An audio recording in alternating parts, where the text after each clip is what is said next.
5월 30일 토요일입니다. 창세기 49장 29절로 50장 14절입니다. 그가 그들에게 명하여 이르되 내가 내 조상들에게로 돌아가리니 나를 헷사람 에브론의 밭에 있는 굴에 우리 선조와 함께 장사하라. 이 굴은 가나안 땅 마므레 앞 막벨라 밭에 있는 것이라.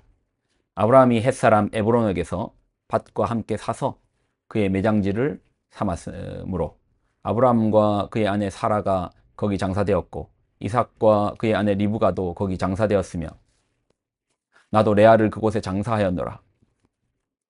이 밭과 거기 있는 굴은 헷사람에게서 산 것이니라.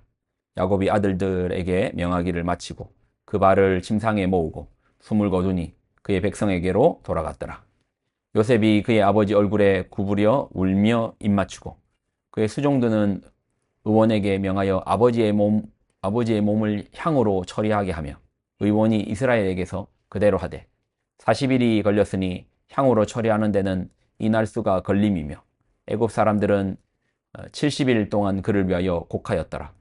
곡하는 기한이 지나며 요셉이 바로의 궁에 말하여 이르되 내가 너희에게 은혜를 입었으면 원하건대 바로의 귀에 아뢰기를 우리 아버지가 나로 맹세하게 하여 이르되 내가 죽거든 가나안 땅에 내가 파놓은 묘실에 나를 장사하라 하였나니 나로 올라가서 아버지를 장사하게 하소서 내가 다시 오리이다 하라 하였더니 바로가 이르되 그가 내게 시킨 명령대로 올라가서 내 아버지를 장사하라.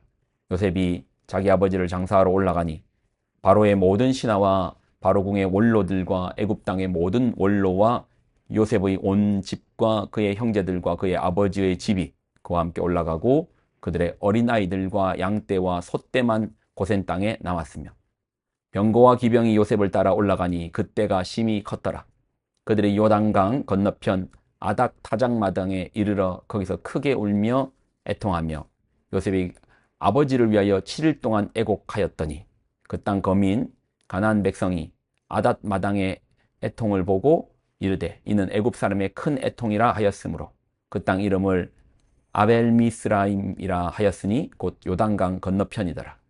야곱의 아들들이 아버지가 그들에게 명령한 대로 그를 위하여 따라 행하여 그를 가나안 땅으로 메어다가 마므레 앞 막벨라 밭 굴에 장사하였으니 이는 아브라함이 헷 족속 에브론에게서 밭과 함께 사서 매장지를 삼은 곳이더라. 요셉이 아버지를 장사한 후에 자기 형제와 호상꾼과 함께 애굽으로 돌아왔더라. 아멘. 기도하겠습니다. 하나님, 주신 말씀을 귀하게 붙듭니다. 한 날도 주님의 은혜, 주의 말씀으로 삽니다. 주님께 모든 영광을 드립니다. 예수님의 이름으로 기도드립니다. 아멘. 오늘은 창세기를 이제 마치는 날이네요. 원래는 이제 내일까지인데 내일은 새벽 말씀을 따로 녹화하지 않기 때문에 이제 오늘 이제 마무리가 되는 겁니다. 긴 여정이었는데 여기까지 잘 따라오신다고 수고하셨습니다. 오늘 본문은 발꿈치 잡은 자 야곱의 이제 죽음으로써 마치죠. 누군가를 발꿈치를 잡고 넘어뜨렸던 야곱, 그의 일생이 이제 마치는 거야. 33절을 보면 야곱이 아들들에게 명하기를 마치고 그 발을 침상에 모으고 숨을 거두니 그의 백성에게로 돌아갔더라. 우리가 반드시 기억해야 되는 분명한 지식이 있는데 사람은 죽어요. 죽습니다. 우리 인생 끝에 죽음이, 육체의 죽음이 기다리고 있습니다. 그러니 우리는 하루하루가 지날수록 살아가고 있는 것이 아니고 죽음을 향하여 가고 있는 거죠.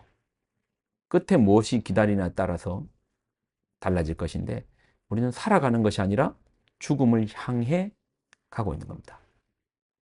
그러니 모든 인생의 끝은 죽음을 이제 절망으로 보았을 때 지금 제가 말하는 건 세상적 관점을 말하는 겁니다. 그러니 그 끝은 이제 절망이죠. 허무죠. 열심히 살면 살수록 더 큰 허무함이 있죠. 최근에 어떤 영상을 봤는데 대통령과 영부인이었던 두 사람 부부가 한 재판장 안에서 이제 만나는 장면을 봤습니다.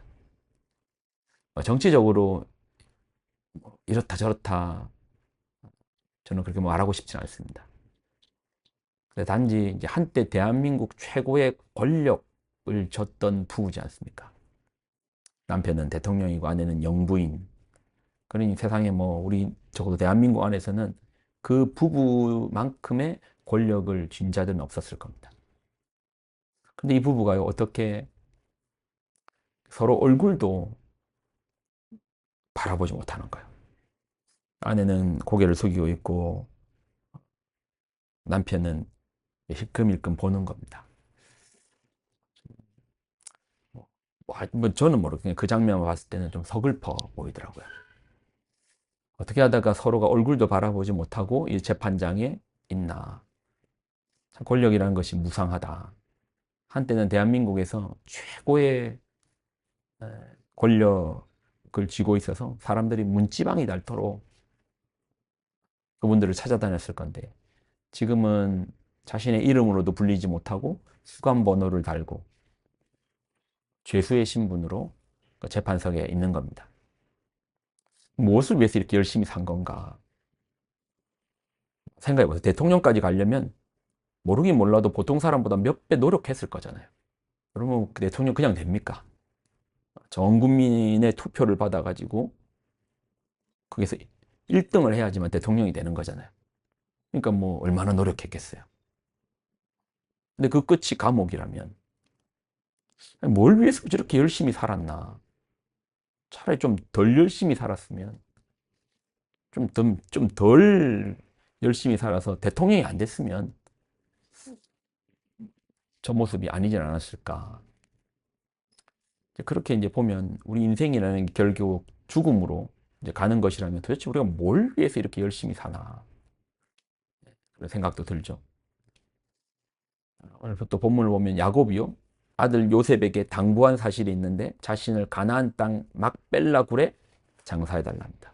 아니 지금 애굽 땅에서 아들 출세해가지고 총리고 애굽 하면 또 이제 무덤 하면 애굽 아닙니까? 피라미드 얼마나 큽니까? 근데 왜 가나안 땅 그때로 치면 촌도 그런 촌이 없는데 그 뭐 거의 원신이 사는 곳인데 여기는 문명 국가고 원신 국가인데 왜 거기에 굴을 정해서 묻어달라. 우리는요 여기서 생의 희망을 품어요. 그러다 죽습니다. 그런데 아니요. 성도의 희망은 이 땅에 있지 않습니다. 만약에 땅으로 친다면 애굽은 문명 국가고요. 4대 문명의 국가잖아요. 가나안은요. 원주민의 땅이에요. 원신의 땅인 거예요. 근데 왜 거기로 갑니까? 거기 약속이 있으니까. 거기에 하나님 언약이 있으니까. 성도가 말하는 것은 우리가 결국 죽음으로 가는 것인데 이것이 우리에게 낙심이 아니고 낭망이 아니고 절망이 아닌 것은 이 죽음 이후에 예수를 믿는 자에게 뭐가 있죠? 영생이 있습니다. 육체의 옷을 벗고 아버지께서 우리에게 주시는 새 옷을 입고 영생하는 거죠. 야곱은요, 눈에 좋은 애굽 땅을 선택한 것이 아닙니다. 마지막 그의 죽음으로 가는 길에 그의 바람은 내 참된 고향으로 돌아가는 겁니다. 어디로 돌아갔습니까? 아버지의 집으로 돌아간다. 우리 죽음 너머에 세상은요, 어쩌면 세상의 모든 노력과 열심은 절망이 있고 험으로 끝납니다. 죽으니까. 성도의 삶은 이 땅에서 어떤 절망, 낙심, 희망 없음으로 끝난다 할지라도 그렇게 끝난다 할지라도 그렇게 끝내라는 거 아닙니다. 설령 그렇게 끝난다 할지라도 우리의 인생의 이막으로 넘어갈 때 하나님 나라로 올라갈 때 세상의 것과는 비교되지 않는 하나님의 영광의 나를 희망을 품고 나가는 거예요. 그래서 성도의 죽음은 절망이 아니라 새로운 희망으로 나아가는 관문문인 겁니다. 그 문을 열고 아버지의 집으로 나아가는 것이죠. 우리 그러한 희망으로 삽시다. 땅에서 절망하는 거 힘든 거 있을 수 있죠. 그렇지만 우리에겐 더 큰 희망, 생명, 영생, 예수님께서 우리에게 주신 그 복, 아버지의 나라, 천국, 구원을 꿈꾸며 우리가 나아갑시다. 기도하겠습니다. 하나님, 주신 말씀을 귀하게 붙듭니다. 우리에게 참된 소망, 생명의 소망, 예수님의 소망이 있음을 고백합니다. 믿고 소망을 붙들고 사라지지 않는 구원의 소망을 붙들고 우리가 오늘 한 날도 살아내게 하여 주옵소서. 영광을 드립니다. 예수님의 이름으로 기도드립니다. 아멘.